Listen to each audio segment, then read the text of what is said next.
রাতের খাবার নিয়ে চলে এসেছি আপনাদের মাঝে। দেখতে পাচ্ছেন এখানে ডিম, বাদাম, তারপর এটা হচ্ছে জামরুল, তারপর এটা হচ্ছে টমেটো, আর এই পাশে হচ্ছে আহ, এখানে হচ্ছে চীনাবাদাম, আর এই পাশে হচ্ছে কাঠবাদাম, আর এই যে দেখতে পাচ্ছেন এটা হচ্ছে কাঁঠালের বিচি, আর মাঝখানে ডিম। তো আমি এখন হচ্ছে এই পাশে টমেটো, এগুলো দিয়ে হচ্ছে এখন রাতের খাবারটা খাবো।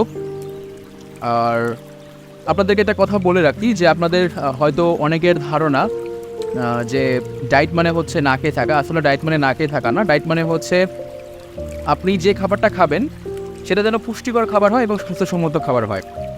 তো এটাই হচ্ছে কথা। তো আপনারা সবাই ভালো থাকবেন, সুস্থ থাকবেন। কি বাদাম খাবেন? বাদাম করেন।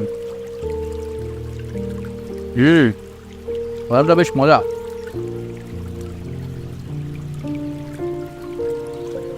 তো আবার আগামীকাল সকালবেলা আপনাদের সঙ্গে দেখা হবে।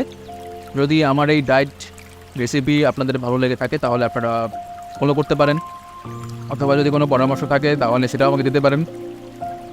ভালো থাকবেন, সুস্থ থাকবেন। শুভরাত্রি।